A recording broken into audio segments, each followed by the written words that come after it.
بسم اللہ الرحمن الرحیم. In the name of Allah, the Beneficent, the Merciful. السلام علیکم ورحمۃ اللہ وبرکاتہ. اعوذ باللہ من الشیطان الرجیم. بسم اللہ الرحمن الرحیم. يا أيها الذين آمنوا اذكروا نعمة الله عليكم إذ جاءتكم جنود فأرسلنا عليهم ريحا وجنودا لم تروها وكان الله بما تعملون بصيرا. صدق اللہ العظیم.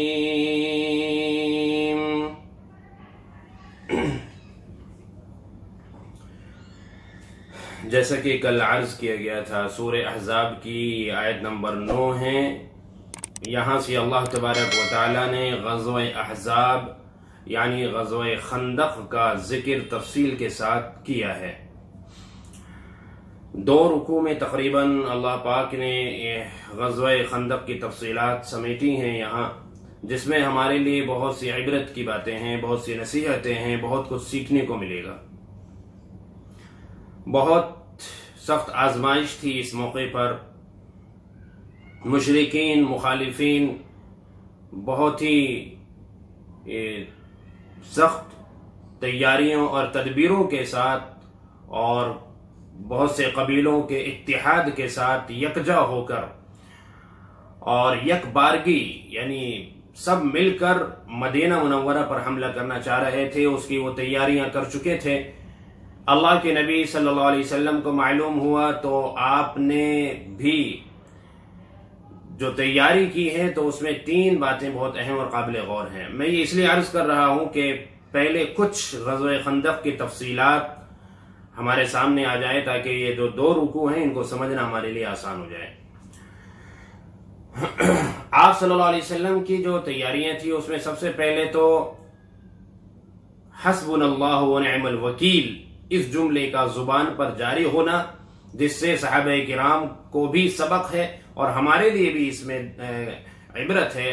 اور ہمیں بھی اس میں یہ سیکھنے کو ملا کہ کوئی بھی مشکل گھڑی ہو سب سے پہلے ہماری نظر اللہ کی ذات پر ہونی چاہیے. دوسرا کام جو آپ صلی اللہ علیہ وسلم نے یہاں پر کیا، صحابہ کرام کو جمع کر کے مشورہ. تو معلوم یہ ہوا کہ کوئی بھی مشکل گھڑی ہو، کتنی بھی پریشانی والے حالات ہوں، تو ایسے میں ہمیں کیا چاہیے کہ سنجیدگی کے ساتھ چھوٹوں اور بڑوں کو سب کو اکٹھا کر کے ہمیں مشورہ کرنا چاہیے آپس میں کہ ایسے مشکل وقت میں ہم کیا کریں، کیا تدبیر اختیار کریں. تیسری جو تیاری تھی کہ مادی اعتبار سے یعنی اسباب کے اعتبار سے ہم کتنی تیاری کر سکتے ہیں، کیا کیا اسباب اس وقت ہم اختیار کر سکتے ہیں. ایک تو اللہ پر توکل اور اللہ سے دعا ہے ہی، اور مشورہ بھی ہے تاکہ اطمینان حاصل ہو جائے اور کسی بھی طرح کی شرمندگی سے بچے رہے. اس کے ساتھ ساتھ ضروری ہے کہ ہم اسباب بھی اختیار کریں. اسباب سے انکار نہیں کیا جا سکتا. اللہ تبارک و تعالی نے یہ دنیا قانون کے تحت بنائی اور چلائی ہے. یہاں اللہ رب العزت اگرچہ اپنی قدرت بھی دکھا سکتے ہیں کہ بیٹھے بٹھائے سارے کام بن جائے، یہ اللہ کی قدرت ہے، لیکن چونکہ یہ اللہ کا قانون نہیں ہے. جو بھی کچھ کرنا ہے اس میں قانونی اعتبار سے جو ایک سسٹمیٹکلی ایک جو اس کا پروسیجر ہے اس کے اعتبار سے ہی ہمیں کچھ کرنا ہوگا. تو جو اسباب ہیں دنیاوی اعتبار سے انہیں بھی اختیار کیا جائے. تو معلوم یہ ہوا کہ اسباب اختیار کیے جائیں یہ دین کے اور توکل کے اور ایمان کے خلاف نہیں ہے، لیکن یقین اللہ کی ذات پر ہونا چاہیے، یقین ان اسباب پر نہیں ہونا چاہیے. تو جب آپ صلی اللہ علیہ وسلم نے غور کیا کہ ہم اس وقت اسباب اور ساز و سامان کے اعتبار سے کیا تیاریاں کر سکتے ہیں، تو چونکہ صحابہ کرام کی تعداد بھی کم ہے اور اسباب بہت قلیل، بہت تھوڑے ہیں، تو مشورے میں جو بات نکل کر آئی کہ اس وقت ہم ایک تدبیر ظاہری یہ اختیار کر سکتے ہیں کہ ہم بیچ میں ایک گہری خندق کھود دیں. ایک لمبی چوڑی خندق ایسی کھود دیں کہ ادھر سے جو دشمن آئے تو وہ ادھر مدینے کی طرف نہ آ سکے، وہ ادھر ہی رہے۔ چنانچہ آپ صلی اللہ علیہ وسلم کو حضرت سلمان فارسی رضی اللہ عنہ کی رائے بہت پسند آئی، اور جیسے کہ میں نے کل عرض کیا تھا کہ تقریباً 3.5 میل لمبی، جو کلومیٹر کے اعتبار سے 5.5 کلومیٹر سے بھی کچھ زائد ہوتی ہے، یہ اتنا طویل اور اتنا لمبا فاصلہ ایک پہاڑ سے دوسرے پہاڑ تک، چونکہ ادھر سے مکے کی طرف سے راستہ مدینے کی طرف آ رہا ہے، تو مدینے کی سرحد پر 2 پہاڑ ہیں، ایک دائیں جانب ایک بائیں جانب، جبل سلا ہے اور ایک دوسرا پہاڑ ہے دوسری جانب، تو یہاں سے وہاں تک پوری کھدائی کی گئی، اور آپ صلی اللہ علیہ وسلم سمیت پورا لشکر اس کے اندر لگا۔ 6 مہینے کی سخت محنت کے بعد یہ خندق خود کر تیار ہوئی۔ 10 آدمیوں کی آپ نے ایک جماعت تیار کی، اور 40 گز کا حصہ ہر جماعت کو دیا گیا۔ اب یہاں پر ایک اور تھوڑی سی بات ہے کہ حضرت سلمان فارسی جو کہ نہ مہاجرین میں سے تھے نہ انصار میں سے تھے، مدینے کے بھی رہنے والے نہیں تھے اور مکے کے بھی رہنے والے نہیں تھے کہ مکے سے ہجرت کر کے آئے ہوں، یہ تو فارس سے آئے تھے، ایران سے آئے تھے، اور آپ صلی اللہ علیہ وسلم کی محبت میں آئے تھے۔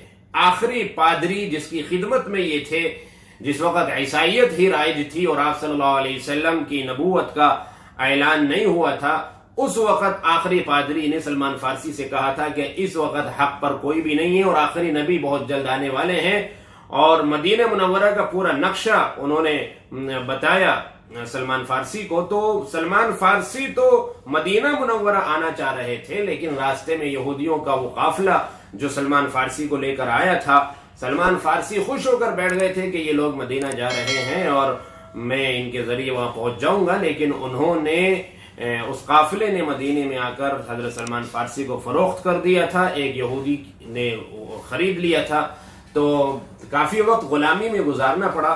لیکن غزوہ خندق کے موقع پر حضرت سلمان فارسی غلامی سے آزاد ہو چکے تھے۔ تو بہرحال یہ نہ انصاری صحابہ میں شامل تھے نہ یہ مہاجرین میں شامل تھے۔ اب جب 10 آدمیوں کی جماعت تھی، سلمان فارسی کدھر شامل ہو؟ انصاری صحابہ کی جماعت میں شامل ہو یا مہاجرین کی جماعت میں شامل ہو؟ دونوں میں اختلاف ہو گیا۔ جو مہاجرین تھے ان کا کہنا یہ تھا کہ سلمان فارسی ہم میں سے ہیں، ہمیں دیے جائیں، اور جو انصاری صحابہ تھے ان کا کہنا یہ تھا کہ سلمان فارسی ہم میں سے ہیں، ہمیں دیے جائیں۔ جب آپ صلی اللہ علیہ وسلم کو اس کا علم ہوا کہ ہر ایک جو ہے سلمان فارسی کو حاصل کرنا چاہتا ہے اور اپنے میں شامل کرنا چاہتا ہے، تو آپ نے اس جھگڑے کو، اس نزاع کو ختم کیا اور کہا کہ سلمان فارسی نہ مہاجرین میں سے نہ انصار میں سے، یہ تو اہل بیت میں سے ہے، یعنی کہ محمد کے گھرانے میں سے ہے۔ سبحان اللہ، کتنے بڑی نسبت ملی۔ یہاں غور کرنے کی بات یہ ہے کہ صحابہ کرام کے اندر بھائی چارگی کا کتنا بڑا جذبہ تھا۔ وہ یہ دیکھتے ہی نہیں تھے کہ یہ باہر کا ہے، یہ کہاں کا ہے، کہاں کا نہیں ہے، ایمان والا ہے، بس ہمارا بھائی ہے، ہر ایک اپنا بھائی بنانا چاہ رہا ہے۔ کتنا بہترین جذبہ۔ آج ہمارا جذبہ کیا ہے؟ ٹانگ کھینچنے کے پیچھے لگے رہتے ہیں، اور یہ عصبیت آج ہمارے اندر ہے، یہ باہر کا ہے، اس کی کوئی ویلیو نہیں ہے، یہ ہمارے یہاں کا ہے، اس کی ویلیو ہے۔ آج ہمارے یہاں اگر اختلاف ہو جائے نا آپس میں، تو ہم یہ نہیں دیکھیں گے کہ حق پر کون ہے نہ حق پر کون ہے، ہم یہ دیکھیں گے کہ دونوں میں سے اگر کوئی باہر کا ہے تو چاہے وہ حق پر بھی ہو، ہمیں اس سے اختلاف رکھنا ہے اور ہمیں اسی کی سائیڈ لینی ہے جو ہمارا یہاں کا ہے۔ یہ اسلام نہیں سکھاتا۔ تو ہم اپنے اسلام کو پرکھیں ان واقعات پر اور ہم جانچیں ہم آج کیسے مسلمان ہیں۔ ہم اپنے آپ کو فخر سے مسلمان کہتے ہیں، لیکن مسلمانوں والے اعمال اور اسلامی حکام ہماری زندگی میں نہیں ہیں، وہ ختم ہو چکے ہیں۔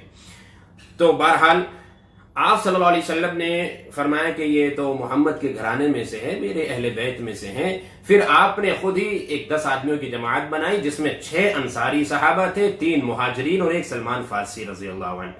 تو ان 10 صحابہ کی جماعت بنائی اور ان کو باقاعدہ ان کا حصہ دیا گیا کہ تمہیں یہاں سے یہاں تک کھدائی کرنی ہے۔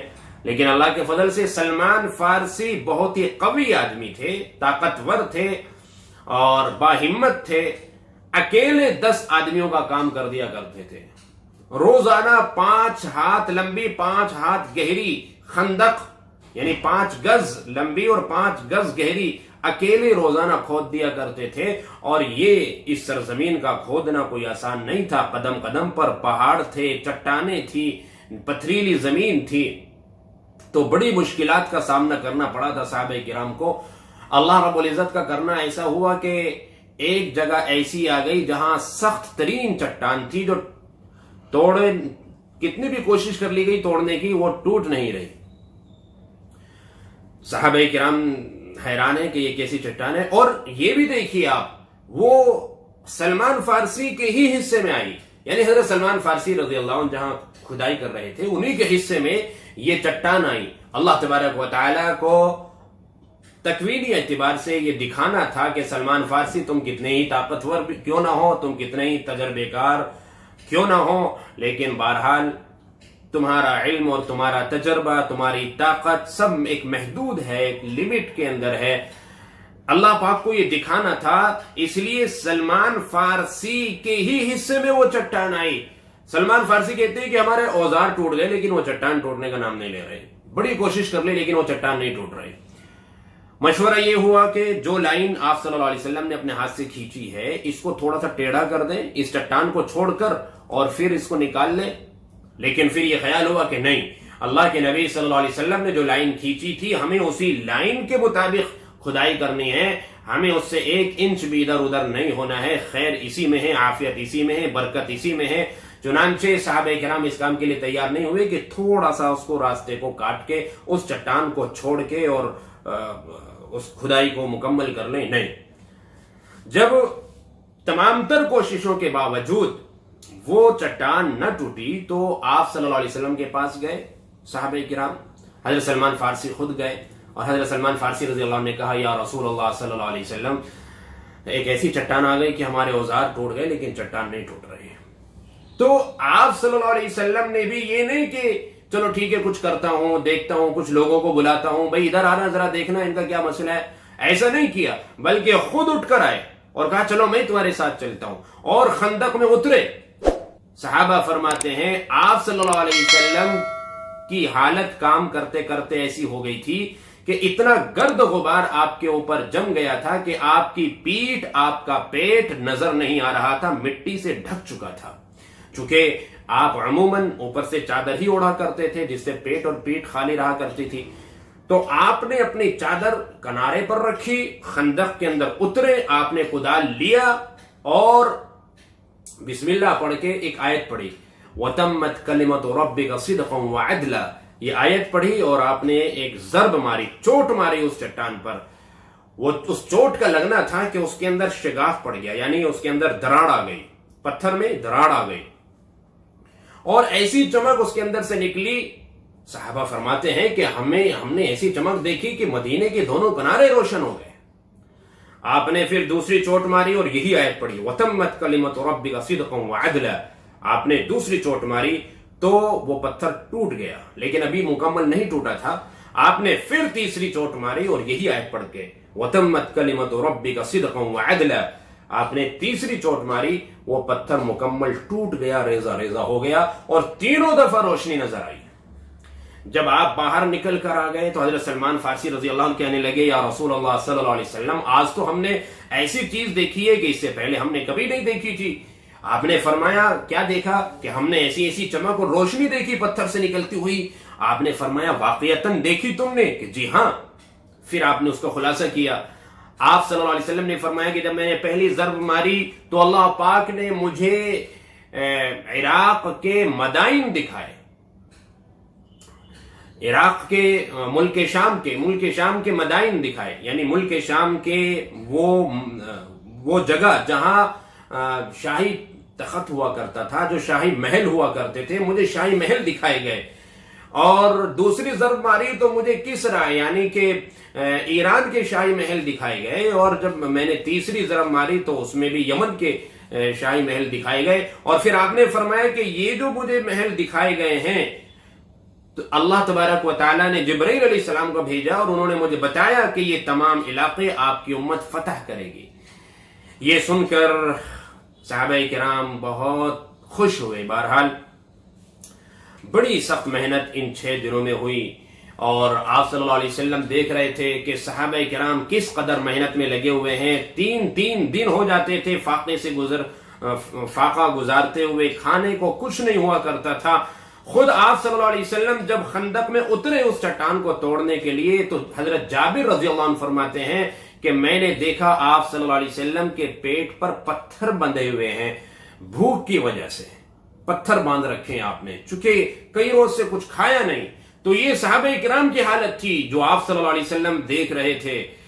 آپ جب صحابہ کرام کی اس حالت کو دیکھ رہے تھے تو آپ کی زبان پر تھا اللہم لا عیش الا عیش الآخرہ فاغفر الانصار والمہاجرہ، یعنی کہ یا اللہ اصل زندگی تو آخرت کی ہی زندگی ہے۔ بعض روایت میں کہ ان العیش عیش الآخرہ کہا، یعنی اصل جو زندگی ہے وہ آخرت کی زندگی ہے، دنیا کی زندگی کچھ بھی نہیں ہے۔ یہاں تو محنت بھی ہے، مشقت بھی ہے، تکلیفی بھی ہیں، بیماریاں بھی ہیں، پریشانیاں بھی ہیں، رنج اور غم بھی ہیں۔ اصل زندگی آخرت کی ہے، جہاں نہ کوئی رنج و غم ہے، نہ بیماری ہے، نہ تکلیف ہے، نہ دکھ درد ہے، وہاں کچھ نہیں، وہاں تو آرام ہی آرام ہے۔ چنانچہ ایک مصرع یہ، دوسرے مصرع میں فاغفر الانصار والمہاجرہ، کہ اللہ انصار اور مہاجرین ان تمام صحابہ کرام کی مغفرت فرما دیجئے۔ آپ صلی اللہ علیہ وسلم کی زبان پر یہ کلمات جاری ہیں اور صحابہ کرام کتنے خوش ہیں۔ صحابہ کرام بھی اشعار پڑھ رہے ہیں اور کہہ رہے ہیں نحن الذین بایعوا محمد، ہم وہ ہیں جنہوں نے محمد صلی اللہ علیہ وسلم کے ہاتھ پر بیعت کی ہے۔ کیا بیعت کی ہے؟ بیعت یہ کی ہے کہ علی الجہاد ما بقینا ابدا، یعنی ہم جب تک زندہ رہیں گے تو ہمیشہ دین کی جدوجہد کرتے رہیں گے۔ یہ صحابہ کرام ایسی مشقت میں بھی اتنے خوش ہیں۔ بہرحال حضرت جابر رضی اللہ عنہ فرماتے ہیں کہ مجھ سے دیکھا نہیں گیا آپ کی حالت میں، فوراً گھر گیا اور اہلیہ سے کہا کہ کچھ ہو تو جلدی بتاؤ، آپ صلی اللہ علیہ وسلم نے کئی روز سے کچھ کھایا نہیں ہے۔ تو اہلیہ نے کچھ جو نکال کے دیے، 1 سا، یہ عرب کا پیمانہ 1 سا، تقریباً 3.5 یا 4 سیر کہ یہ جو ہے۔ تو حضرت جابر نے کہا جلدی سے ان کو پیسو اور آٹے کی تیاری کرو گوندنے کی۔ ایک چھوٹا سا بکری کا بچہ تھا گھر میں، تو حضرت جابر فرماتے ہیں میں نے اس کو ذبح کیا، گوشت تیار کیا اور میں آپ صلی اللہ علیہ وسلم کی دعوت کرنے کے لیے آیا۔ تو اہلیہ نے پکار کر کہا کہ دیکھو اتنا نہیں ہے کہ تمام صحابہ کرام کو کھلایا جا سکے، صرف تنہا اللہ کے نبی صلی اللہ علیہ وسلم کو بلا لیجئے، اور یا پھر 1-2 کوئی خاص ہو تو وہ ساتھ آ جائیں، بس ایسا نہ ہو کہ آپ سب کو بلائیں اور پھر مجھے رسوا کر دیں سب کے سامنے۔ حضرت جابر نے آ کے آپ صلی اللہ علیہ وسلم سے کہا کہ یا رسول اللہ صلی اللہ علیہ وسلم آپ کی دعوت ہے، آپ گھر تشریف لائیے، اور کیفیت بھی بتا دی کہ تھوڑا سا کھانا ہے، میں تمام صحابہ کی تو دعوت نہیں کر سکتا، لیکن یہ ہے کہ آپ تشریف لائیں اور ایک آدھ کو آپ جس کو لانا چاہیں۔ آپ نے پوچھا کتنا ہے تو مقدار بتا دی جابر رضی اللہ عنہ نے۔ آپ نے اعلان کر دیا تمام صحابہ کرام چلو جابر کے گھر، تمہاری سب کی دعوت ہے۔ حضرت جابر فرماتے ہیں کہ میرے پسینے چھوٹ گئے کہ کھانا ذرا سا ہے، میں نے صرف آپ کو دعوت دی ہے اور آپ نے تو پورے لشکر کو بلا لیا، پوری جماعت کو، 1000 سے زیادہ افراد، تو ظاہر سی بات ہے ٹینشن کی تو بات ہوگی۔ حضرت جابر فوراً دوڑے ہوئے گھر گئے اور اہلیہ سے کہا کہ آپ صلی اللہ علیہ وسلم نے تو سب کی دعوت کر دی۔ تو اہلیہ نے پوچھا کہ کھانے کی مقدار بتا دی تھی آپ نے؟ کہ جی میں نے کھانے کی مقدار بتا دی تھی، لیکن اس کے باوجود آپ صلی اللہ علیہ وسلم نے سب کی دعوت کر دی۔ تو حضرت جابر رضی اللہ عنہ کی جو اہلیہ ہیں محترمہ، انہوں نے کہا کہ پھر ہمیں فکر کرنے کی ضرورت نہیں ہے، اب آپ صلی اللہ علیہ وسلم خود سنبھال لیں گے، وہ خود جانے۔ چنانچہ آپ نے کہلوا کے بھیجا حضرت جابر سے کہ جا کے کہنا کہ جب تک میں نہ آؤں ہنڈیا چولہے سے نہیں اتارے اور روٹی تندور سے نہ نکالے، میں آؤں گا تو میرے سامنے سب کچھ ہونا چاہیے۔ چنانچہ آپ تشریف لائے، تمام صحابہ کرام سے کہا ہاتھ دھو کے دسترخوان پر بیٹھے۔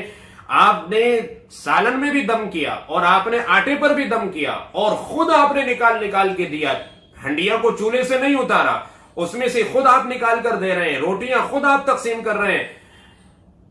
صحابہ فرماتے ہیں کہ 1000 سے زیادہ کا لشکر تھا، ہم سب سیر ہو کر پیٹ بھر کے کھا لیا، ہم نے فارغ ہو گئے، یہاں تک کہ اب کھایا نہیں جا رہا تھا، چھوڑ کر ہمیں اٹھنا پڑا، پورا لشکر سیر ہو گیا۔ پھر جو گھر کے دوسرے افراد تھے، خواتین تھی، عورتیں تھی، آپ نے کہا ان کو بھی بلا، سب کے سب فارغ ہو جاؤ۔